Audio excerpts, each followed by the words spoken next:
Yo, what's going on, guys? This is the Unknown here. Today's video, we're back with the scaling videos. Now, I was originally supposed to do an Alistair scale video, but that got canceled mainly due to the fact that my server got raided, so I made a new one. But I'm not going to share it with anyone. That server is going to be private.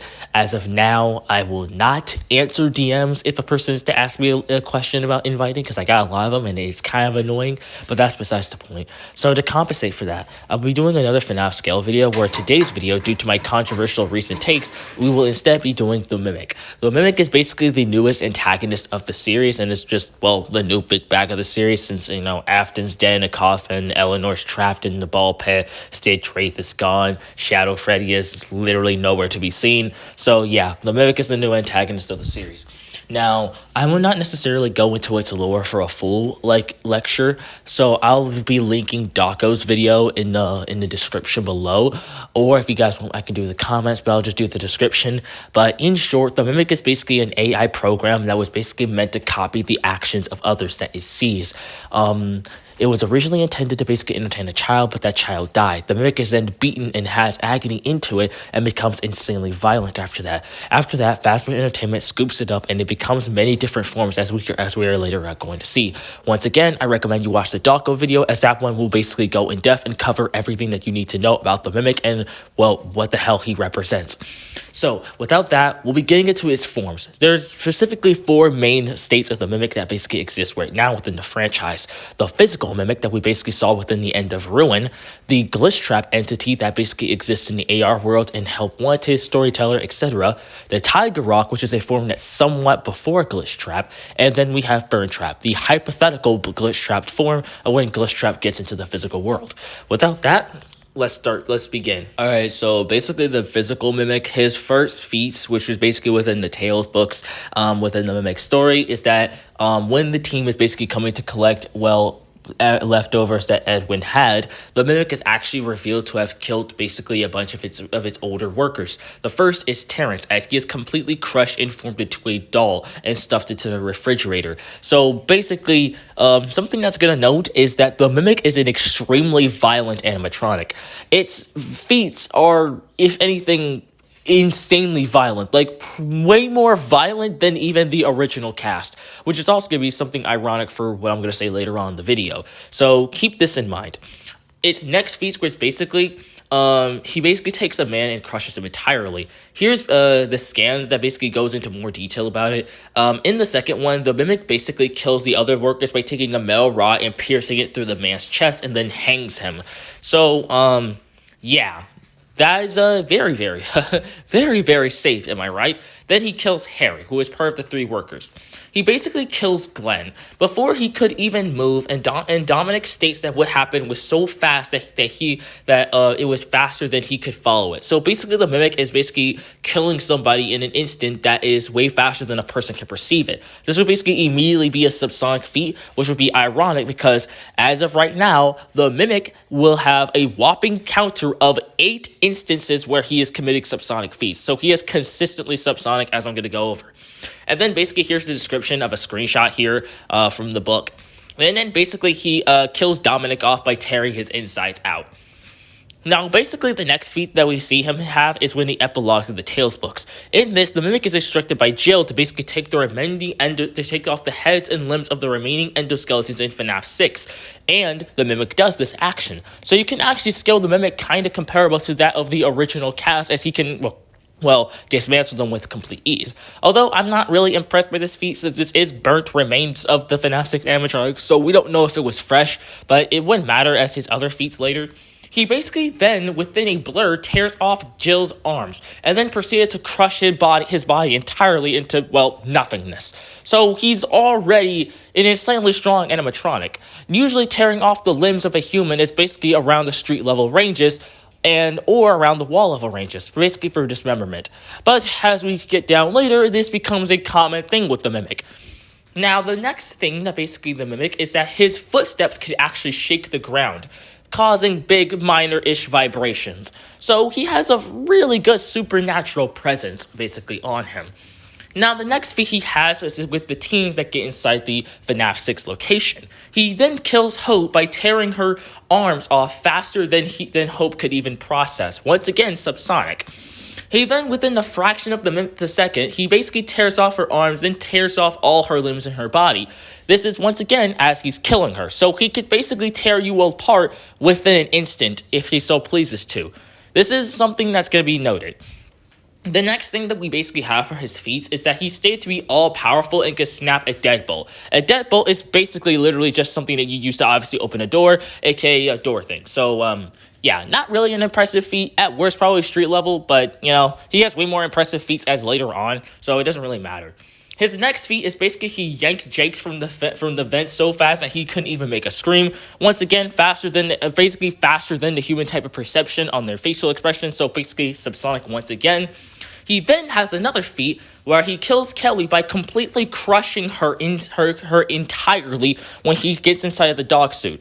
Now, in the scan, it basically mentions nanoseconds, so if you want to rat this statement, you could get him to FTL, but it's just a subsonic one, as Lucia basically describes how it happened so fast that it was faster than her brain processing, so once again, it'd just be a subsonic feat. For scaling purposes, this could be a Class K lifting strength feat and a wall level feat. I'll get into lifting strength later, but lifting strength should actually matter, as it's basically the way you like a pull, push, do etc. grip type of actions on strength. So let's say basically Monty has better lifting strength than Freddy. If they were to get in a grip type of battle, Monty could just win for the fact that he could tear Freddy's head off. So lifting strength should be taken into an account. It's only a dependent type of feat, but it should still be something that, you know, people should definitely be looking after within a fight. Now, basically, his next feat for the Mimic is that he, within a blink of an eye, lunges at Lucia. Once again, a subsonic feat. The next feat that he basically has is that he basically survives getting spring-locked as Lucia traps him with an adjuster costume. Something to also interestingly note is that he turns his body into a freaking spider as he's getting spring-locked, which is something that I'm going to note for his abilities. He has the ability to shapeshift, which I'm going to once again explain when I get into his ability section. His next feat comes from when he appears in Security Breach. Yes, the Mimic literally comes to the games. Oh wow, doesn't that just prove the canonicity of the books? And anyways, so within Ruin, he basically manhandles, ragdolls, and kills Roxy. Roxy, who has some pretty good feats that I will probably make in another video about the Glam Rocks and how strong they are. But he just manhandles her, throws her around and stuff. I'll be linking the Twitter in the description that silences Gregory and Cassie's audio. But in short about it, the Mimic just throws her around, tosses her, and just beats her head in just repeatedly until she's nothing more than just a corpse. And then after that, he pushes a forklift effortlessly, and then basically, when he collapses into the elevator when chasing Cassie, he pulls his arm out, not before crushing the metal bar, which actually has a calculation of being around Class M lifting strength, which is a pretty decently high tier, at least in the lower midsection of lifting strength. So Mimic in terms of lifting strength is pretty strong. Although this feat is barely Class M, it's still, once again, an insanely impressive feat by the Mimic. So yeah, that is the physical Mimic. Now, we'll be moving on to Glitchtrap and Tiger Rock in a moment. Alright, so now to the Glitchtrap and Tiger Rock part of the Mimic. This is basically more so the Mimic part that I usually use for my power scaling videos or just the versus videos. So if I'm ever making some delusional argument with the Mimic, please think of what I'm doing with Glitchtrap. Alright, so the first thing we're going to go with is Tiger Rock. Now, Tiger Rock is a glam rock animatronic that only existed in the VR/AR world as explained within the Tales books. He's also one of the main head that was used for the Storyteller program that was revealed at the end of the story to have the Mimic 1 program within it, along with many other things. So Tiger Rock would classify as a Mimic and as a Mimic entity. Along with that, the feat that he specifically does in I'm about to mention is something of the Mimic. So this would imply that Tiger Rock is a Mimic form in a way. So Tiger Rock in the story, Tiger Rock in the Tales books, basically at the end of the story pulls up to Kai's house and tears both his arms off in a second. This was described as even being faster than he could even scream. So this basically would not only be a subsonic feat, but this would also be be a street level attack potency feat and a class 25 lifting strength feat since this was committed within an instant. He also describes Tiger as having superhuman strength. So yeah, minor-ish type of feat, but still pretty decent for the Mimic, as it shows that he physically is just, well, way above other types of characters. Now to the interesting character Glitchtrap. Glitchtrap is basically he's the form of the Mimic that mimics William Afton and takes most of his actions. So he kind of replicates a lot of the stuff that Afton's had in his memories, which is something that's going to be very major. Now, Glitchtrap's best feat is in the story in the flesh in the Fazbear Frights novels. In the Fazbear Frights novels, Matt is basically making a video game of Springtrap's Revenge. But an entity basically hacks the game and completely takes over Matt's game, even making the Springtrap entity kill itself multiple times, making multiple versions of it to kill it multiple times, and just completely warping Matt's game. It even got to the point where basically it infected Matt actually attacking him physically, and even caused a baby Springtrap to come out of him. Yes, I'm not kidding, that literally happened. Now, it is heavily implied that this is Glitchtrap, not only because the Freddy Fazbear's Virtual Reality, aka FNAF VR, aka the actual name of the game in universe, is not only within the continuity of it, but this book basically would act as an information analysis on Glitchtrap and how he could function. So even if Glitchtrap is not direct with this book would still act as a parallel to how Glitchtrap can basically warp things in video games. This game is described to have 3D. Now, why are you saying this feat matters? Well, basically Glitchtrap does show transcendence over Matt's game. This same game that Matt literally states to have space and time within it. So, assuming Glitchtrap transcends this would be a 5D feat, putting Glitchtrap at a low complex multi. Or, if you basically don't believe it's transcendence, then Glitchtrap would still be around the 4D/Uni Plus ranges, which is an insanely impressive feat and really is good for Glitchtrap. This type of scaling for FNAF characters would be consistent considering that this game exists, so yeah, we can't get away with this. The next feat that Glitchtrap has is Insecurity Breach. Well, this is a digital feat, as all of his feats, but basically he takes over the Balloon Boy arcade game, this same game that basically has a sun within it. I think this is pretty similar to already know what I'm going to argue, but he even enlarges it too at the end of it. This game obviously contains a sun, so Glitchtrap is star level. I think that's really easy to see. So, next feat he basically has is that he creates and can manipulate the Princess Quest minigames that he has, where he basically makes his own version of either Cassidy or Old Man Consequences based off remnant memories. Doesn't really matter since this should scale to him anyways, as he can completely manipulate this game the way he sees fit and just make them. And how these games are even described to just appear without nobody knowing them. Assuming Glitchtrap fully scales to this game, Cassidy is shown within it that she can basically dodge and react to light attacks. Assuming Glitchtrap fully scales to her in this game, which he logically should, then basically we could argue Glitchtrap could be around the FTL ranges. I mean, he already could have a measurable speed via just traveling to multiple different games and using Matt's game to basically parallel to other games that could basically deduce space-time would exist, so you can argue Glitchtrap can have a measurable speed, likely, possibly through that instance, but FTL is also fine. FTL would also be consistent, well, because, this fucking game exists, so, yeah. Very, very good scaling for Glitchtrap. And now we're gonna also get to Burn Trap. Now, for Burn Trap, he doesn't really have many feats. Most of his feats from the boss fight is basically just him getting tanked on fire by Gregory in his boss fight, and he's implied to have drained power from the Pizzaplex, even to the point where basically the Glam Rock animatronics are basically getting cracked and stuff.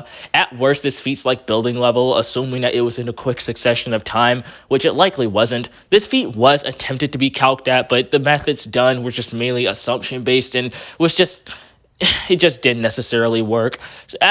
So once again, at worst, this feat's just building level. So overall, that's basically the Mimic's physical strength and, well, all of his natural types of feats. So, I will be now going over its abilities, and yeah, so I'm gonna take a little break and I'll be right back. Alright, so now we're basically at the Mimic's abilities. Now, the first ability that it has as the physical Mimic, or just its most main ability, is Mimicry, as it can copy any action that it basically sees from an opponent. Now, this would be kind of a really good feat of Sting for basically a battle, as if a character has good combat, and they were obviously to display this on the Mimic, then the instant the Mimic basically sees this, it can literally mimic that copy. So let's say, like, for example, Goku was to throw some hands at the Mimic, and the Mimic is to instantly see this. He could literally just copy Goku's movements and basically throw these same amounts of punches as him in the style that he's performing. Along with that, we're seeing later with the case of Jace, the Mimic could basically go back into memories of different actions it's basically seen and still mimic those. So it could save multiple movesets if it was to, in a presupposition type of case, to, use it for battle applicances, which it does do that, as it is shown in the epilogues to have a different mind of its own, aside from its main programmings. Now, the next ability it has resistance to fire manipulation. It is described to basically have survived to fire. Its next ability is electricity manipulation via its presence. Its presence or movement, it causes electricity to go haywire, as described by Joel. Its next ability is basically body manipulation and superhuman characteristics. It's stated to basically have retractable limbs and expandable limbs and can fit into basically any costume.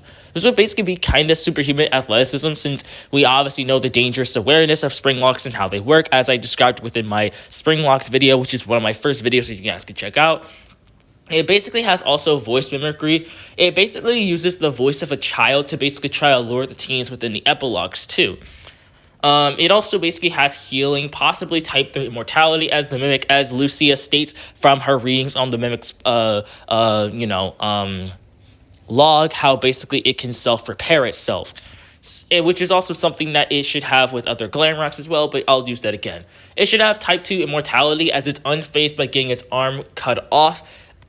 As Glitchtrap or Tiger Rock, it basically would have type 5, 6, 7, 8 immortality, non-existent physiology, and immersion. It's capable of transferring its consciousness and escaping to the real world. It still existed after his code was erased and split, aka when Tape Girl decided to split him apart. That was literally the center point of FNAF VR.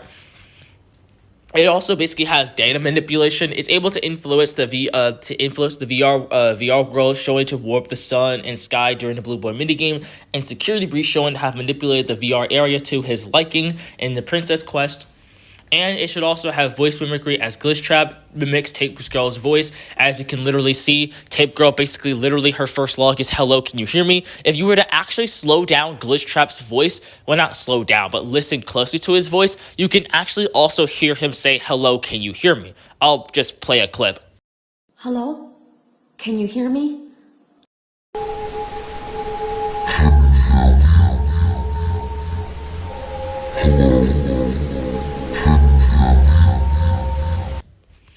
Alright, for its next ability, it should have technology manipulation, 1 out of 3. Basically corrupted Freddy and the Friends episodes, as well Security Breach was getting released.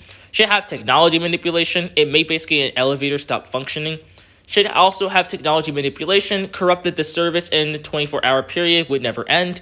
Well, along with basically corrupting all the FNAF AR animatronics, as they basically are to go haywire and bloodlusted. And Glitchtrap should have control over all of them. So you could basically imagine the Mimic sending literally a fucking army of 9 small building plus to building level characters after you. So yeah, kind of makes him a really dangerous opponent, not gonna lie.